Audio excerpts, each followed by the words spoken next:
If we are in addiction to anything, we're not free. What has worked well for you? Grace, because sobriety is a spiral. It's not an end. I start here and I end here. And I think the other one is, it's maybe a little bit of tough love, in that you have to get tired enough of your own game to change. And so if you're hearing me and you're in your head thinking, I wish I could just stop, you can. And there's a million avenues for it. There's psychedelic support, there's 12 steps, there's therapy, there's groups, there's programs. Just as like in a room, there's 10 different alcoholics with 10 different stories, there's 10 different paths to that freedom. And so don't give up on yourself. It's very worth it to keep trying to free yourself.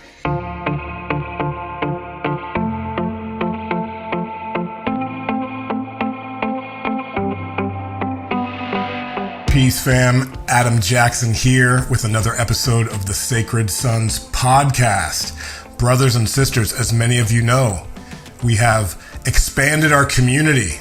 We've called in the men and the women, the mamas and the papas and the babies, the aunties, the uncles, and we have created this community of remembrance to once again remember each other. And so with that, I am so happy to invite the Lionheart team leader, Lunita Velasquez, to the Sacred Sons podcast. Welcome, Lunita. So good to see you. Thank you, Adam. Happy to be here.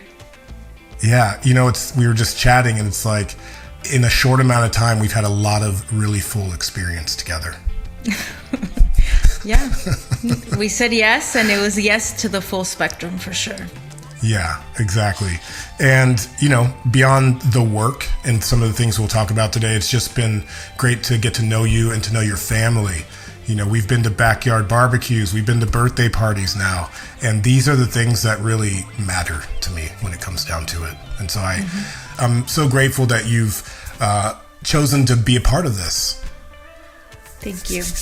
All right, so with that, Lunita Velasquez, she is a first-generation healing arts practitioner. She's a mama, she's a writer, and she is on a mission to help reconnect people to their true selves through the power of community. Please welcome Lunita Velasquez.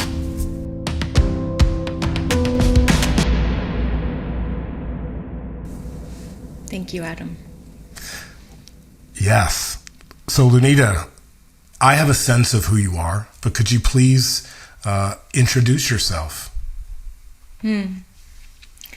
Thank you. I feel like I would introduce myself differently every day. And today I'm feeling, I love the word expander. And a friend of mine called me that, or used that name to describe me many years ago before I even heard it more typically. Like now I'm hearing it being taken on by people as a Instagram bio definition. And when she said that to me, I'd never heard it. And it felt so defining, is that I don't necessarily feel comfortable when people call me a healer. I don't even know if I'm a teacher yet. I don't know if I've grown into that yet. I feel like I'm not an elder, right? I'm not an elder. However, I do trust my ability to expand people's hearts, expand people's capacity to reach into themselves, expand consciousness, expand community. And so I think today I define myself as an expander, someone who really is here in service to not just my own ego's desire to serve, but also it's like I'm just constantly being guided deeper and deeper and deeper, even when I don't want to. The invitations and the gentle coaxing from spirit continues, and I just keep saying yes and keep finding myself in moments like this one. So that's who I am today. Beautiful. I consider myself an activator. Like I like to activate the life force in others. I like to activate spaces, activate experiences, really, and get the fullness out of life. So I love that idea of expansion. in terms of like the work that you do. And, you and I were introduced through my beloved Hannah, and we've done a little bit of work together, expanding and activating some communities. Yeah. I'm curious, I said you're a first generation healing arts practitioner. What does that mean to you? Like, what is the importance for you to be first generation? Yeah, I took it for granted my whole life, most of my life. I was raised with one foot in Mexico, one foot in the United States, literally. My dad is from Panama and my mom's from Mexico. They immigrated here to the US and met here in Chula Vista, San Diego, and created our family. And so both of my parents speak English with an accent. Both of my parents come from different countries. In my home, only Spanish was spoken. And my weekends were spent in Tijuana on the streets, riding bikes and skating with my cousins. So I realized in ceremony, in working with elders, in finding my name and my space, my path, that I was raised biculturally. I was raised with one foot in one reality, one foot in another reality. I was raised knowing both English and Spanish, and I don't know which one I learned first. And so I believe that this has created this multi-dimensional experience of living for me from the get-go, from the first moment. I had an expanded view on the world and on culture. My first best friend was a redhead from Louisiana. And when I would go to her home, it was so different how they ate, what they ate. The smells. Everything. Everything. And I remember being like 8 and thinking, how weird, not everybody's Mexican. like how strange to, and it wasn't like in a judgment. It was more like a curiosity, like, wow, there's all these other ways to live. And I think in that, my mind just kind of stayed open. And so I've always been so accepting of other experiences of being.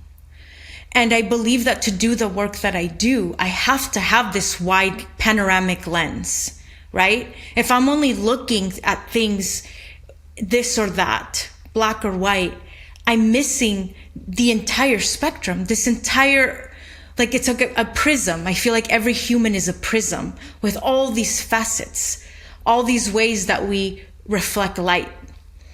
And being bicultural, being a first generation American, by nature, I have this widened lens.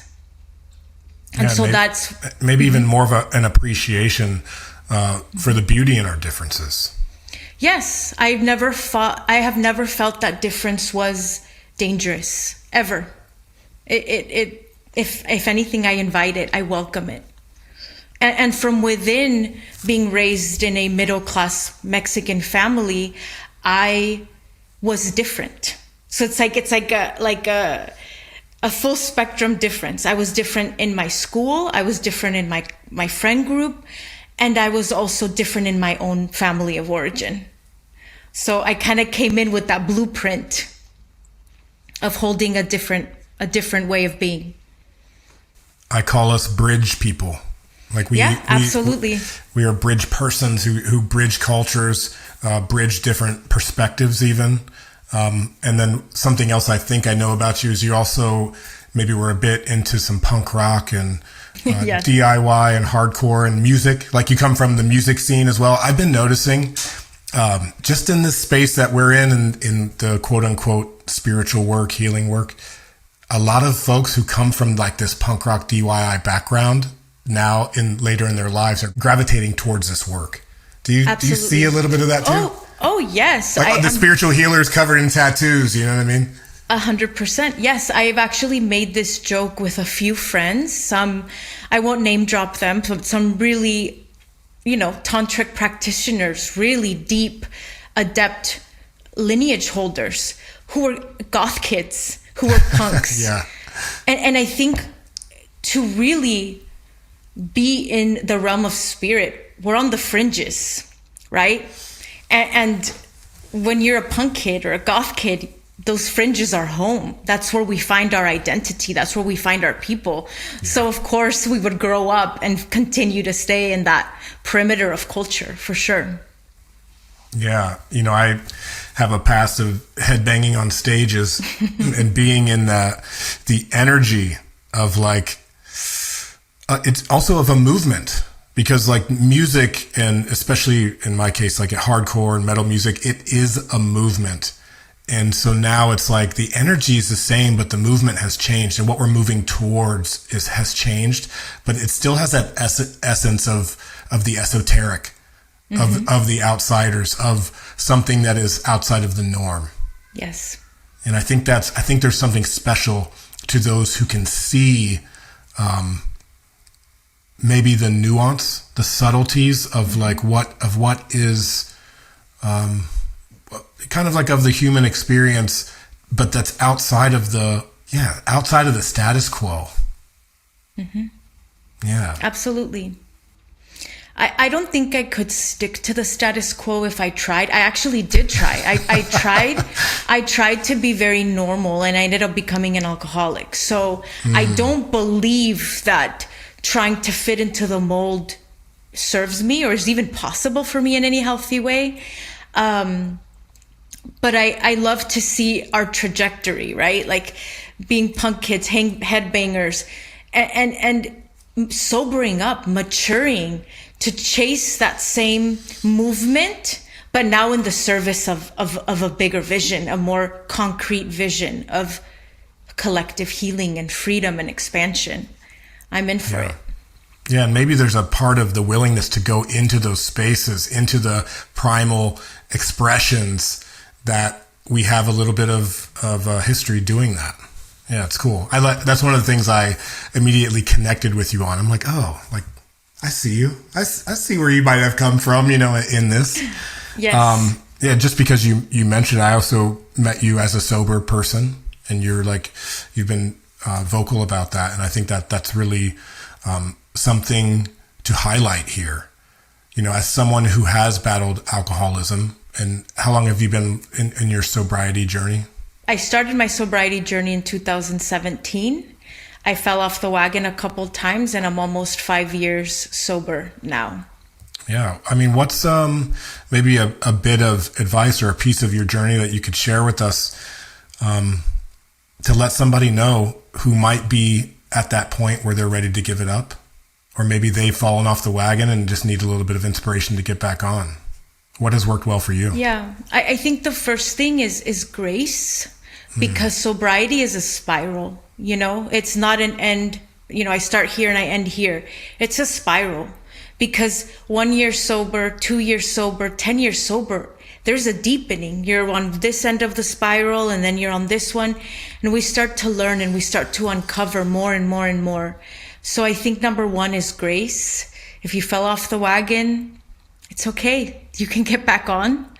And I think the other one is, it's maybe a little bit of tough love, in that you have to get tired enough of your own game to change. And so if you're hearing me and you're in your head thinking, I wish I could just stop, you can. And there's a million avenues for it. There's psychedelic support, there's 12 steps, there's therapy, there's groups, there's programs. Just like there's in a room, there's 10 different alcoholics with 10 different stories. There's 10 different paths to that freedom. And so don't give up on yourself. It's very worth it to keep trying to free yourself. If we are in addiction to anything, we're not free. It doesn't have to be booze. There's a myriad of ways that we are addicted, and it's hard to be human. It's hard to be sober. And I will say too that I'm completely sober. My journey had a big start in psychedelics. I actually found my healing through psychedelic mushrooms and gorgeous, loving ceremonies. That was my freedom doorway. I no longer sit with them. I'm fully intoxicant free. And I will say that full sobriety, full emotional sobriety is the trippiest ride I've ever been on. to be human and awake and sober is the wildest ride I could imagine. There's no buffer. There's no tapping out. I'm in it every moment. And there's a very vulgar expression that I use for what it's like, but I won't use it right now on this podcast. But I'm so curious. I can drop a beep on it. Yeah, but like raw life. Yes. You know what I mean? It's like, yes, there's no exit except this moment. I can't tap out. It's not an easy call, but it's so worth it. Grace, a bit of tough love, freedom. When you are now in this experience of a raw experience of life and things come up for you, how do you meet it now from the space of yourself? With we are the drugs, we are the chemicals, right? And so how do you choose to meet times where maybe in the past you had checked out? I think breath. Yeah. Taking a breath, remembering my feet on the earth, remembering my body as the vessel that keeps me here. So long as I'm in my body, I'm in this experience, right? So I don't leave my body. I don't check out. I can preserve safety. I can be vigilant if I stay here. And so reminding myself of that, I resort to lemon balm tea, chamomile tea, the support of plants in my cup, my spiritual practice, my mentors.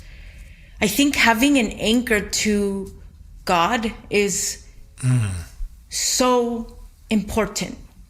If I didn't have a direct conversation, I don't know if I would be so well.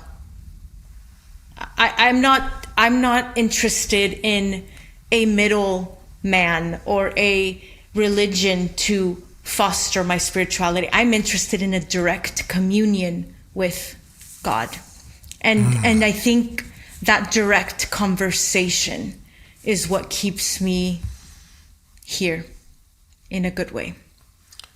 That's beautiful. There's a saying in the therapeutic world that the opposite of addiction is not sobriety, it's connection.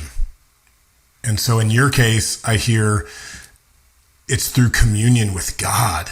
Like, whoo, that's with connection with self. That's with connection with your higher self and your own relationship to the Most High. And so that came through maybe these mushroom journeys, or when did you get that direct line? When did you say, you know what, I'm actually good. I don't need a middleman. I have a connection here that is through my channel. A story that I tell, I've told it a few times in ceremony when I'm holding space, is I was raised Catholic. Again, upbringing is so vital, right? I was raised Catholic in Catholic school, proper, Catholic school girl, not. Did you wear the uniform? Oh, yes. Oh, yes. I also went to Catholic school. Another thing we have in common. I love it. There's, Goddess has like a cookie cutter, maybe she had a similar mold for us. But anyways, so one of my earliest memories as a child is laying in bed and praying. Laying in bed and having direct conversations with God. And it wasn't through the priest. It wasn't through any of the game. It's like I knew that there was a game in Catholic school. I was like, I'll just talk to her. Well, back then I thought it was a him. Now it's a she. But I'll just talk to God myself. So I think I've always had that, like phone call ability or connection. And I lost it for many, many years. And it was actually through my first pregnancy. My oldest daughter is 15. I was only 23 when I got pregnant. And I lived in San Francisco, super disconnected. I mean, I was going to shows and drinking and smoking weed and like living the San Francisco hipster life, There was no spirituality to be had. And in my early pregnancy, I had no family, no real true friends in the city yet. And I lived by the Russian Orthodox Church. And it was this gorgeous building. It was a temple. And walking home from work one day, I walked in, I got some holy water, I put it on my forehead, put it on my belly, sat in a pew at the back, and just sat in this church and just let that spiritual energy hold me in such an uncertain moment of my life. And I think that's when that belly button cord came back online for me. And I remembered that I wasn't alone. Wow. Remembrance. Yeah. Yeah. And I love that it came through, not your inner child, but you as a child laying in that bed praying, and maybe going on a path of forgetting, because I think the path of life, the way that we get set up in these cookie cutter ways, is that we're designed to forget. 100%. I talk about that often. That's the game. That's the whole game. I have this vision of us like standing over a table, right, with our spirit guides, our mentors from the other side, and we're looking at this blueprint like, wait, what? I'm going to go back to earth. I'm going to forget everything that I am. Complete amnesia. And then if I follow the path, I'm going to remember. You promise? Do you promise I'll remember? I won't agree to this if I won't remember. And I think that was a big part of my contract in this life. Like, you have to promise me to remember. I won't go back. Yeah. I can't imagine being here and having no connection to what we really are and where we really come from. What are we really, and where do we really come from? I think we are the desire of the one. I think an experiment of creation on purpose. No accidents. Nobody is a mistake. If you're here, you're loved. If you're here, you were created on purpose. You're here for a reason. I think we're the desire of the one. Yeah, I love that. And to remember that, what a gift. Because there's so many people out there who don't remember, who feel disconnected, who feel isolated, who feel that they're the only ones suffering. And maybe I've had that experience. Maybe you've had your own experience of separation. But I think that's a really important thing to cultivate. And not a lot of people are talking about it. There's a lot of talk about like, go get a coach, go get a community. But hey, what about cultivating that direct connection to God that you have and that you are, right? Because even when we forget, the connection never goes away. God never forgets. 100%. Yep. And I say this having the incredible blessing of a spiritual teacher, right? I have the blessing of having these people along my path who kept saying, that way, this way, that door, that window, this practice, this moment. So I'm not going to take credit and say, oh, I've been in direct communion and that's what. No. God has sent me messengers, totems, people to keep me in line. And it's not because I'm special. I'm not any more special than anybody else. I think they were sent, and I've had the grace of remembering because I'm crazy enough and daring enough to actually do the thing that I'm doing. Because as you know, Adam, it's not easy to walk this line, and we've talked about it a lot. It's confronting, it's challenging, it's constantly asking more of us. And yet we're doing it, right? It's not something we just decided to do one day. It's not easy. I'm not going to say it's easy. It's not. It's actually brought me to my knees more times than I can count. Yeah. Was a part of that pathway back to remembrance yoga? You're just coming off of teaching a yoga class. So you are a teacher. You do teach not only yoga, but I know that you have several spaces here in Southern California where we are that you do teach. And, my reconnection was through Sweat Lodge. And I found this ceremony on top of a mountain. And, a man and a woman, a husband and wife who were willing to call in community and to have this ceremony. And that was when I kind of, there's people out here really here to help me expand. Was that mentorship for you through the yogic practice? I would say yoga was definitely a major gateway for me. I have, for any astrologers out there, in Vedic astrology, I'm a double Gemini, which means that I'm very intellectual. I'm very nebulous, right? Like a vapor. So embodiment is a huge part of my teaching and my practice because I was not embodied. I always existed up here, right? Upper chakras, again, that connection to God, right? Like that was easy for me. But it wasn't actually that easy for me to be a grounded person. It wasn't easy for me to be a rooted person. I was scattered, haphazard, all over the place, and very disconnected from my body for many, many, many years, for many reasons. And the first time I stepped in a yoga class, I think I felt my limbs, my whole being for the first time. Like my feet rooted, my legs, my hips, like it brought me home to the body. So a lot of people seek the astral, the spiritual, right? That was easy. What was hard for me and what I worked on for 10 years was being in my actual physicality. Because if I'm just oscillating outside my body, then I'm not really in my incarnation. I have to be in Lunita Velasquez, right? I have to be in the skin, in the bones. And so, yeah, absolutely, yoga brought me home to that, for sure. Yeah, there's probably a lot of understandings of what yoga is, but in your experience and where you are with it now, what is kind of the core of what yoga is to you, what it means to you? It's changed so much, and this is such a complicated question that we could spend a whole podcast on. I think I'll kind of make it really outer, because there's like an inner answer.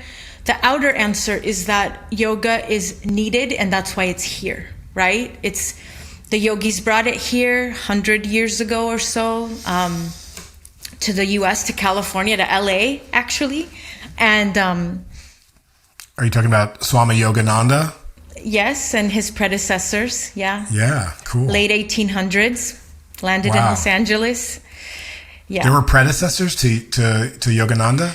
Yes, there was one Swami before him in the late 1800s who came here first, and I wish I remembered his name right now, but I don't. Yes. That's cool. I go to the Self-Realization Fellowship in Encinitas and see the beauty in what Yogananda was able to bring in. Yeah, I love that answer, that it's here because it's needed, period. And unfortunately, it's gone through the ringer of late stage capitalist and whiteness and colonization. And it's like anything we bring into the American filter has to go through all the grossness that we have in our culture here. So unfortunately, that's there. And I do feel that my role in the space of teaching is important as a woman of color, as a woman in a bigger, curvier body. I'm not white, I'm not skinny, I'm not blonde. So that representation is important. I've had people come up to me after class with tears in their eyes and say, Lunita, I've been wanting to do yoga for 5 years and there was no one that looked like me in class. That's really effing important. And so yoga is here as a doorway. Like how I said that there's all these doorways. It's a doorway, and it's a doorway that works really well. It works for a lot of people.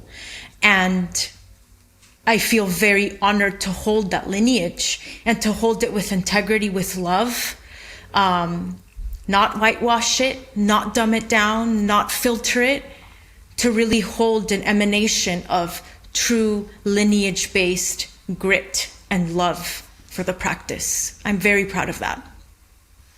You talk about decolonizing the wellness industry, but I'm already hearing it. That also comes with decolonizing your own mind and your own body and those around you, giving them the permission to do the same for themselves. And as things Sacred Sons is a business. We're caught in the cycles of capitalism.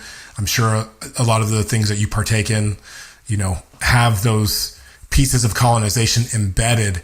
Mm-hmm. What does it mean to you to decolonize the wellness industry? That seems like a big mission to take on. It is, and I can only do my part, Sure. And I think what you touched on of decolonizing the mind is number one. I had to look at the distortions in my own self reflection. How do I look at myself? How do I hold myself? If I'm teaching people how to do yoga, why do I still have disordered eating patterns? Why am I killing myself at the gym to be a size 2? Why am I still perpetuating patriarchal standards of beauty upon myself as a woman in, so to speak, the limelight that other women might look up to? I'm perpetuating the very oppressive nature within my own being and then teaching other women to do that by proxy. I never said that, but I'm holding that. And so I had to go down the very harsh and rigorous truth of facing the own distortions within myself that I was raised with, and learning to love my body as Goddess made it, learning to approach nourishment as a means of being here, not as a way of controlling how I look. I had to stop dyeing my hair. I had to stop trying to look and fit into a mold that was never made for me, ever. And embracing my culture, embracing my brown skin, embracing my accent, my name. And so through that, I don't preach about this in yoga. When I teach asana, I'm teaching the poses, I'm teaching breath. I'm not preaching any of the things I just shared with you, but I am conveying them by the way I move around the room. I am conveying them by the way I hold myself. And so the way that I can decolonize the wellness industry is by not perpetuating the things that are being perpetuated. Drinking kale all day is not wellness. Starving yourself is not wellness. Feeding your heart, feeding your body, letting yourself be curious of who actually am I? Who did my ancestor, my ancestors prayed over this incarnation that I'm in. What were they praying for? They weren't praying for me to stay small and pretty and polite. They prayed for me to push and push in the ways that they could never. And that's why I'm here. I'm pushing that. I'm pushing that narrative, especially as a woman. Yes, I love this idea that decolonization comes through your way of being. And in this way, the medium is the message. You are the message and the permission slip maybe for others.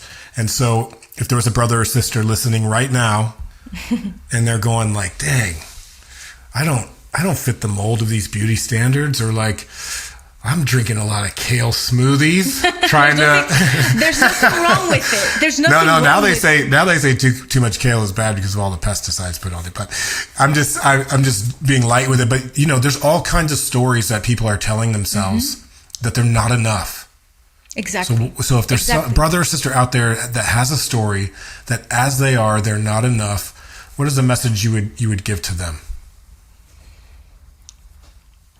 I would really question the narratives of how you perceive your body and your wellness, and also that of others. There's a lot of misinformation from the current medical system, from, again, those patriarchal standards of beauty and wellness. I think challenging the ways that we talk to ourselves is very, very important. There's nothing wrong with eating healthy. I try to eat well every single day. But there was a difference between my diet when I was trying to stay skinny and appealing to men, and my diet now when my aim is to age well and protect my bones, right? To be fertile, even if I'm not trying to have any more children. And my body changed when I did that. Started eating meat and animal protein and bone broth, nourishment. When I nourished myself, my body changed. And that was confronting. And I had to sit with a new figure, and then I got pregnant and had Cielo, right? So then my body changed again. And so I'm not sharing this from a place of like, it's been easy for me. I've had to confront these demons in myself, heal, and learn why I was shrinking myself, why I was treating myself this way, why I was offering myself up to the male gaze, wasting my time when I had a bigger fish to fry, so to speak. So I say this with a lot of passion in my voice, but also a lot of compassion, because the ways that we hate ourselves, we didn't ask for them. They were learned. And just like we learned it, we can unlearn it. So that's the good news. Yeah, just like other things, our food has been colonized. Very much. When I think about myself as a child and the way that my granny and my grandmother prepared meals, whole meals for the family, there weren't these thoughts of like, the word you said is perfect. It was about nourishment. And it wasn't only the physical nourishment, it was the nourishment of breaking bread and having conversations across the table and just taking care. And I feel like there's a disconnection in this modern nuclear family way that we have, and we're all in a rush.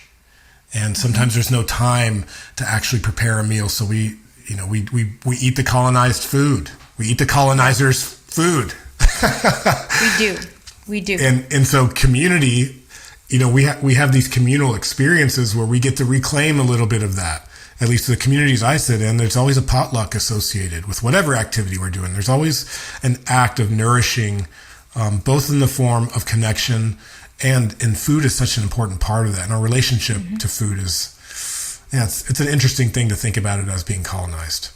I think it's a lot more healthy for our cells, our mitochondria, to eat, say, a takeout burger in community, right? With warmth in our heart and belly, than it is to have your perfectly balanced macrobiotic diet by yourself in your apartment, right? Like there's something about the way we absorb nourishment that isn't just the food itself. It's the company, it's the prayer over it. We're digesting on many levels all the time.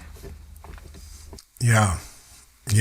And I feel like this privilege that we have in this society, it's gone so far. It's gone almost too far where we lost connection to some of those ways that we nourish.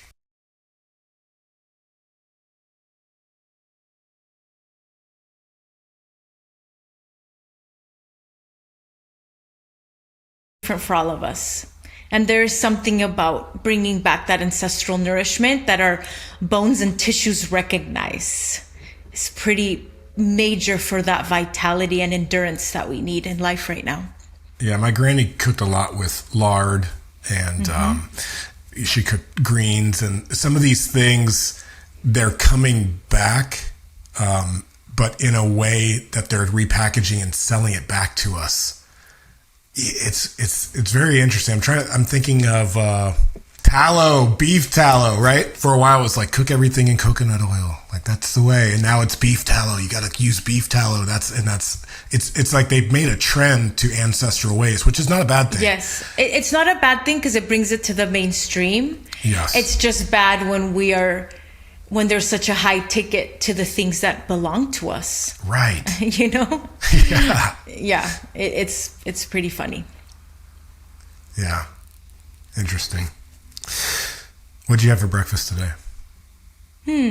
Good question. I had at my mom's house after our call, I had a biscuit with a lot of butter. I had Cece's leftover scrambled eggs and bananas and strawberries. I had my toddler's breakfast. Leftovers for breakfast. I know that life. Hey, that's real right there. Oh man.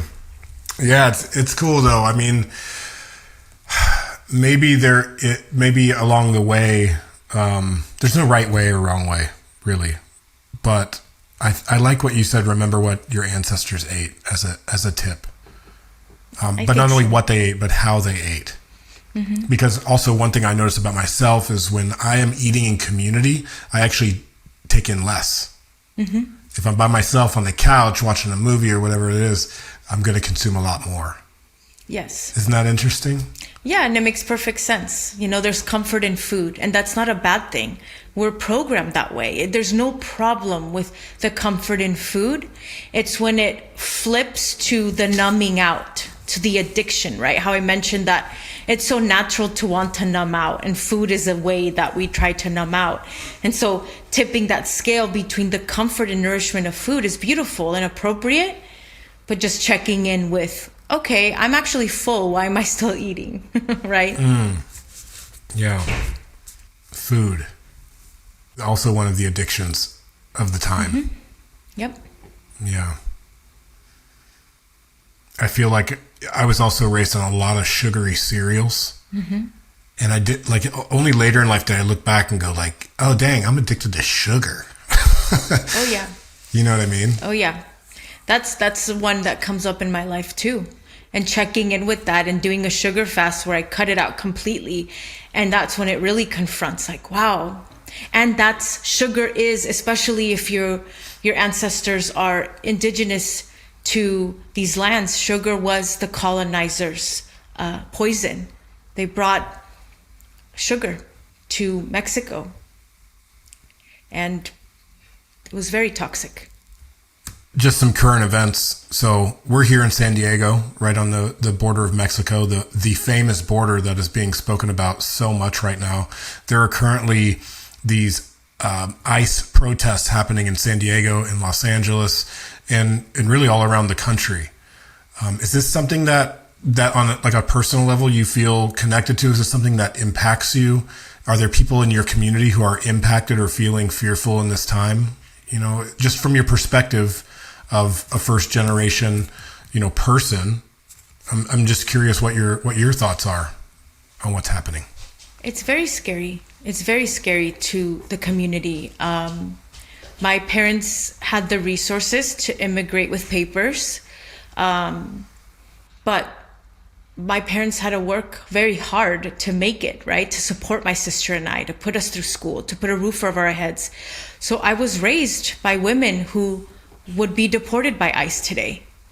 So these people are not just flipping burgers and washing dishes. They're raising our babies. They're folding our clothes. They're keeping our homes because everybody has to work so hard here. So it breaks my heart because the hearts and hands that are the so-called criminal migrants or whatever they're called are actually the hearts and hands that are actually keeping this messed up system afloat. And so it absolutely hits home. And I pray that everybody is well and safe and able to stay together. It's very scary what's happening right now. And I think that anyone who is not paying attention and finds and considers themselves a peaceful person or a spiritual person and is not concerned that families are being separated, that good people are being deported, hardworking people,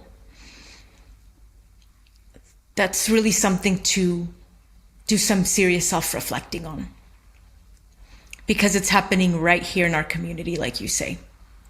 I was raised on that border. So yeah, it doesn't feel far away to me at all. Families being separated, that's one that, for being born on one side or the other of a fictitious border. To put it into context, what's happening, right? Forget the adult. Think of all the children who are in the public school system who are hearing about this, wondering if they are going to be deported or they're going to come home and mom and dad is gone. That's who I'm thinking about. I saw on Instagram a letter circulating. A teacher found a note. A public school teacher, elementary school teacher, found a note that a child had left for her best friend. If I'm not back tomorrow, I'm in El Salvador, that's where I'm from, and I'll try and send you a letter. It's like, this little girl thinking she might not be back to school. That's worth caring about, I think. And there's so many political issues and things to care about, truly. Yes. That it can be overwhelming at times. Yes. And I see a lot of like social justice commentary on social media and things, and it's like one way to contribute our energy. But when you get into a space of like, how can I help? Or sometimes like, damn, I feel helpless. Like, how can I contribute? For me, it's not as home hitting. I was born in Dayton, Ohio. You know what I mean? It was our struggles that were different. There was a different line drawn, and it was more racial, between black and white and where I come from. And, how do you navigate when you see these things happening in the world that you deeply care about, but maybe have the sense, like many of us feel, that like, what can one person do? Like, how do you dance with those thoughts? I definitely understand the overwhelm, because I do feel that. But I don't think I have it in my DNA to be complicit or passive when it comes to humanitarian issues or social activism.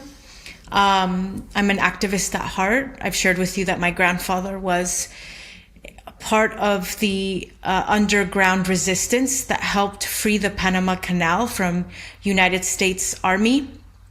And that's also being spoken of, to take back the Panama Canal. My grandfather was actually literally part of the resistance that freed the Panama Canal. So I feel like it's in my composition to have a voice and to care.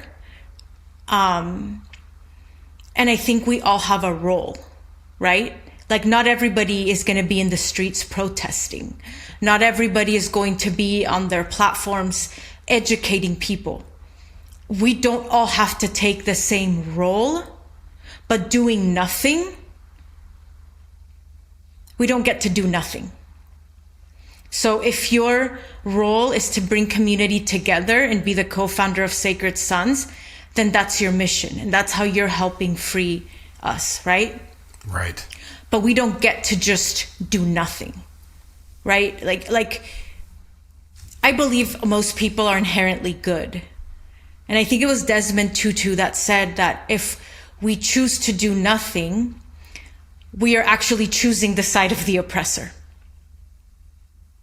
So we all have a role and we all have a place. If you're a kindergarten teacher and the only thing you do is love on every single kid in your class with every bone in your body day in, day out, you are doing your part, right? If you're a mother at home with your baby, nursing your baby all day, that co-regulation and that healthy attachment to support another good person in the world, that is a contribution. So we all have a role. I just don't think we get to just sit it out. Yeah, I love that. Everyone has a role. And if you need help understanding maybe a bit of what your role or what your purpose might be, there's spaces to go to get activated and expanded. The expander is here. And so we have worked together last year at Convergence 9 Remembrance. I said in the beginning, we co-led a team of about 50 or so humans through an expansive experience. And, through these ways of reconnecting in community, I do find so much value. And maybe it's just that, to remind people that they do have a role. Yep. There's a lot of talk of healing and trauma, and I see it more as belonging, brotherhood and sisterhood, more so than the healing. And it's also the remembrance that you're worthy, that you're valued, and that you do serve a purpose here. Mm-hmm. And if you need help to remember what that is, that's what these spaces are for. We're leading into another gathering. It seems far away, but it'll be here before you know it, in September, for Remembrance. And yeah, what was it like for you to come into a Sacred Sons container and, to do that for the first time? Expansive. I mean, there's like a before and there's a during and there's an after. The before was a lot of discernment because I work first and foremost for and with the feminine. My spaces are mostly occupied by women and non-binary people. I don't have a big male presence in my containers, typically. That's changing though. So I honor and serve the feminine first and foremost. That's my life's work, right? But the invitation from you felt like everything I had prepared up to that point ripened me enough to have enough capacity and heart to go in there as we did, and full on Lionheart energy, right? Strong, open-hearted, primal, and beautiful. I mean, it was absolutely beautiful. Leading up to it, you and I had a lot of clarifying conversations. I asked you a lot of questions. You answered them. And I think my trust in you and my trust and love for Hannah, I think, made me a yes. You asked me to step into something bigger. And I said yes. So it was beautiful. It felt like family. It felt like home. I didn't want to leave. It was really touching having Chris and Cielo there, my partner and our toddler there, seeing the babies and the mothers. It felt like an experience of being. That's our true nature that we got to play out for 5 days.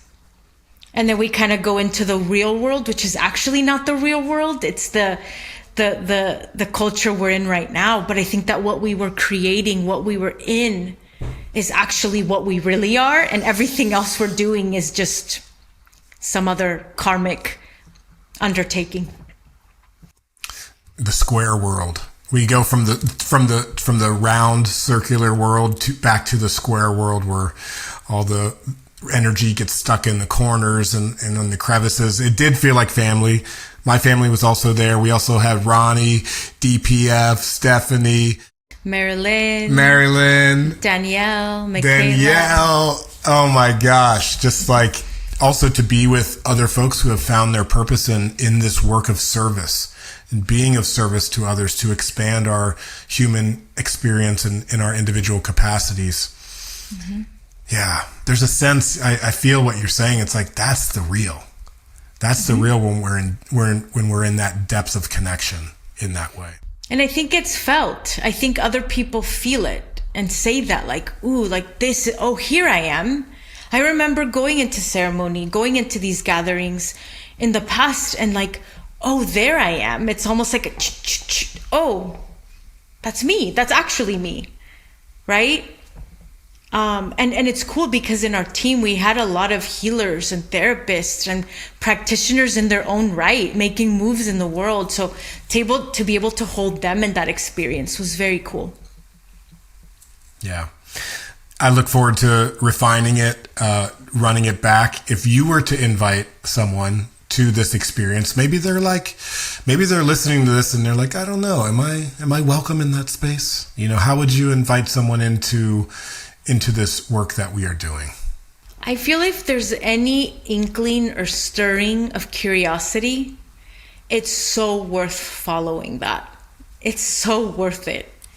Every time I followed a cookie crumb, it led me to myself. And so I feel like what you and I are doing, Adam, is we're kind of holding this foundation, this container that people step into and they get to receive what they are meant to receive. You and I might not know what that is. You and I didn't create it. We just said yes to like holding the globe, be like, come in, gather what you need and then go off into the world. Like that's what I feel happens in these gatherings. All the synchronicities, all the trippy moments. It's just because we're stepping into an intentional space to retrieve what's lost, to retrieve what's missing. And then we go on into the path. And continuing to do that over time, all of a sudden, you're like, oh, I've transformed. Yeah, and I think there's a lot of benefit and necessity for the women to do the work together, for the men to do the work together, on our own. And the demands of the current state of our reality is like, we got to come together on this, people. Like, we got to do some of this work together. Otherwise, it kind of stays in those experiences. And that's what I really felt, especially with the magic, really, of having our families present for it. I've gone off on a lot of weekends and I can be myself out there, but when my family's a part of it, like, that just brings it more and more into reality. That it's not just some escape or a separate thing. Yes, I think that's really important, and I trust that people have been doing the work for themselves so that they can show up in this space together, and really the healing comes through unity. The healing comes through celebration. The healing comes through collective grief, and it's in that fullness of the collective that I feel like the most powerful, most expanded, most activating work is being done. And we did that. We cried, we laughed, we danced, we howled, we grieved, we celebrated. I mean, truly, like, I felt every feeling ecstatically. Yeah. Wonderful. Well, if all goes as we plan, we will be running it back in September. Everybody listening, you are invited to join us. Lunita and I, once again, will be leading Team Lionheart. Who? Meow.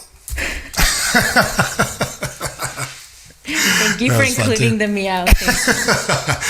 And, I actually did want to ask you this. Lunita is not your birth name. Is that true? That's true. Can I ask you where this name comes from, and what does this I know what Luna is, but what does this name Lunita, is that little man? What does this name mean to you? Lunita, yeah. My birth name is Valeria, and I did keep that. So if I legally change my name, which I haven't, I want it to be Lunita Valeria Velasquez. My parents gave me the name Valeria, and I hated it my whole life. Oh. Because I was in a school with mostly white kids. Valeria? Your name Valeria? It sounds like a disease. Just horrible. I mean, desecrated my name. So I shrunk myself down to Val. When I was like 12 or 13, I became Val. 3 letters. So I took this long, beautiful Latin name and I shrank it to 3 letters, Val. So I became Val. And I was in a ceremony once where a elder started calling me Lunita, like out of love. She started calling me that. And for the first time, I felt like someone actually addressed me by my name. I never felt like my name was my name until Lunita. And it was at the intersection of it, a big initiation, a big leaving behind who I was pretending to be and stepping into who I am. And so it felt very appropriate to take on a name that also meant something to me, that I, in my sovereignty, chose for myself. And I honor my parents in giving me a strong name like Valeria, but for myself, I chose Lunita. And I love the moon. The moon is my queen and my muse. So I'm honored to be named Lunita. What I'm kind of gaining through this little conversation, this journey that we're on, is through your own reconnection to your true self and your whole self. That is what gives you the courage, really, to help others do that for themselves. Mm-hmm. I really see that in the little bits of your story that you shared here. And it's not that you've had it all figured out all along. It's that you have done significant work to step into your true self. I love that word, into the wholeness of who you are and what you have to bring.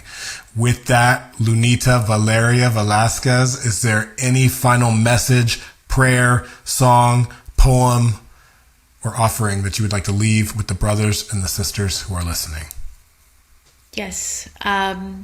If you're interested in the work I shared about decolonizing our mind, our body, our wellness, I am offering a 2-part online course called Body Prisms, which is the practices, history, and skill share of healing our perspective of our bodies, the bodies of others, how we regard ourselves, how we inhabit ourselves. It's on February 28th. It's a Friday night. And then we meet again the following morning, Saturday morning, March 1st. It's virtual. It will be recorded. Early bird ends on February 14th.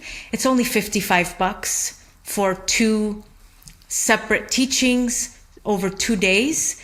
Really beautiful, really empowering work. Is this co-ed? Is this for women only? It is open to anyone with skin, is what I always say. So if you're in a body, it can be for you.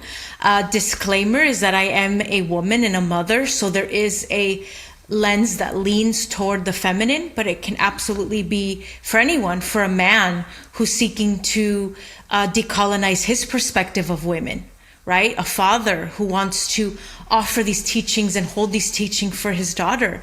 It's definitely not just for women. But it is very, very important work. And I would love to have you there with us. And I think my prayer is just, I think things are going to get weirder.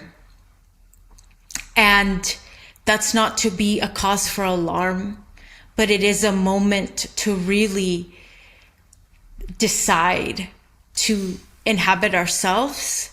It's a moment to really decide to be courageous in love, courageous in how we show up. It's not a time to be complacent. We're all needed. We're all necessary for the movement forward. So you can do this. We can do this. We can do this. We are doing this. Decide, choose love, be courageous. Check out Body Prisms. I will put the link in the show notes, so you can just scroll down and click that link if you want to join Lunita for Body Prisms. Maybe Hannah and I will be there. I'm going to let her know. And I got to get the codes for Winona. You know I need these daddy codes because I'm raising a baby girl. Yes. And I'm very proud about that. Yes. Well, you've got a perfect woman to raise her with you. So she already has the codes. I trust that. Get the codes. Lunita, thank you. Thank you again for saying yes. Through all the inquisition and questioning and what ifs, I really appreciate your presence and the way that you do show up. And not only at Remembrance, but we've had other spaces that we've been in, and I look forward to more of that, because I do think bringing the forces together is also what's needed in these times that are getting weirder and wilder. Mm-hmm. So thank you. Thank you, Adam. Yeah. With that, Lunita Velasquez, check out Body Prisms, Adam Jackson, Sacred Sons. We're out, family. Peace.